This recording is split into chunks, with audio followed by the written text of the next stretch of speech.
Before I start this story, I want you to know it also goes along with the milk aneurysm, so listen to these both. Zebras and horses. The call, Thursday, 3:12 a.m., 5 Charlie, low back pain, magic flower, and wild ginger, 78-year-old male. This call was about 6 months after the milk aneurysm call, but I knew exactly what the problem was when Jennifer announced it. I was still an intermediate, and we arrived with fire, but they blocked the driveway. I hate that. Now we had to lift our stuff over the curb and across the gravel-covered, zero-maintenance landscape front yard. Welcome to life in Vegas, and thanks, fire. We followed them inside, where the wife tells us her husband called out to her and is still where she found him, on the living room floor, face up, supine. She says he complained of sudden tearing back pain and has not been able to move since. She finished her story as we walked up to the patient.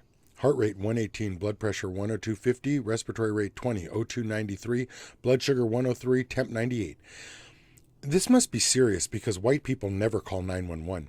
We were taught to only call when it's an emergency. Most people don't know the difference between an emergency and a non-emergency. Do you? If someone has to call for you, it's an emergency. This is especially true for the elderly because they don't want to be a bother. That, and it's never an emergency when it's happening to them. And so lots of elderly white people die needlessly. Actually, whites and Asians never call. Every other minority dials 911 like they're trying to win radio show prizes. I have an internal warning system built into my decision tree, and here's how it works.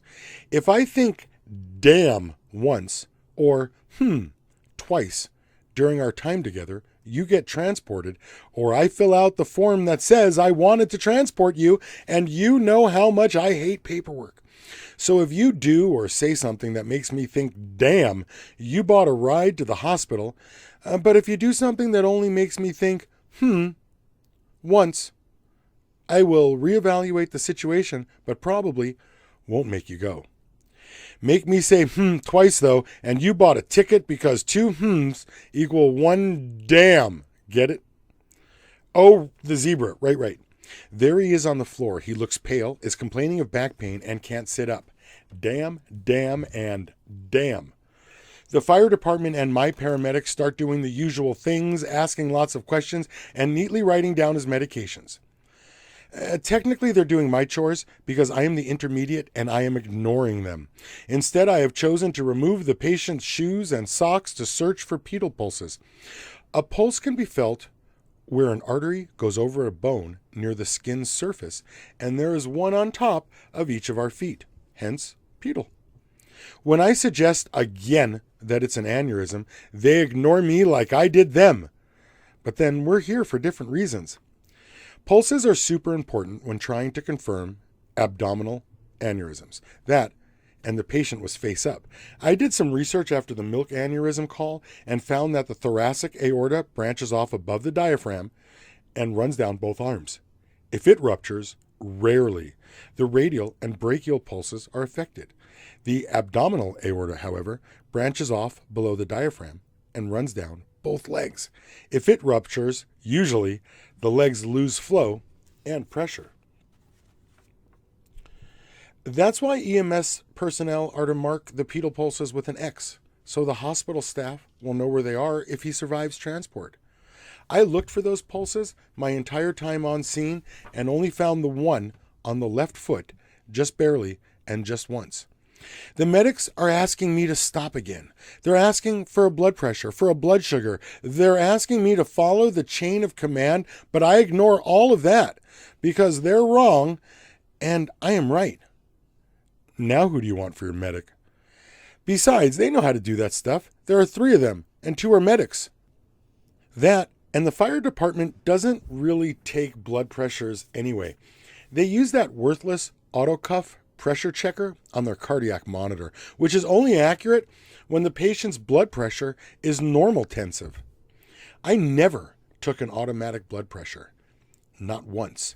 I would make up a pressure before using it. terrible piece of technology. A blood pressure must be done by hand to assure accuracy. That and much ancillary information can be gleaned from sitting next to the patient. Either do it yourself or fake the paperwork. Can you see why fire gets frustrated with me, though? They are not open to suggestions because they have scene control and consider patient care of secondary importance to following the chain of command. I don't. Wow, was everybody mad at me too? Clearly we were there with different motivations. I want to be a hero. They want to follow orders and keep their jobs. And now we will have to carry the gurney with the patient on it back over the zero-impact landscaped garden. Fucking fire. They never learn where to park. They were so sure I was wrong, we arrived at Mountain View with only a little 20-gauge IV in his hand. Heart rate 96, blood pressure 94/60, respiratory rate 24/02/89. While waiting to transfer patient care, charge nurse Bruce walks by and casually says, "Stop looking for zebras." And my medic laughed in agreement. Ha ha ha! Bruce knew what I was thinking because I was sitting quietly, touching the patient's feet, trying to find the pulses. There are a few other reasons for me to carefully inspect a man's feet. Statistically speaking, a zebra in a herd of horses is a rare animal, and statistically speaking, Bruce is right. This patient does not have an abdominal aortic aneurysm. The horses in the herd being chest pain, acid reflux, heart attack, constipation, medication errors, all the usual suspects, blah, blah, blah, but zebras do exist. When we returned several hours later with another patient, Bruce pulled me aside by my sleeve and told me the first patient was in surgery right now, heart rate 0, respiratory rate 8, for a AAA that ruptured while in the hospital. It didn't rupture in the hospital, you fuck. It ruptured at 3:09 a.m. Heart rate 82, blood pressure 112, respiratory rate 16/02/95. That's why he lay down and called out for help. Heart rate 100. Blood pressure 128/84, respiratory rate 20/02/95. That's why I was searching for pedal pulses. That was the zebra you told me to stop looking for. The patient died in surgery. We never spoke of it again, but I never forgot. Fuck you and the zebra you rode in on, Bruce. Zebras and horses. And if you like this story, don't forget to listen to the milk aneurysm. It's the other half of this story.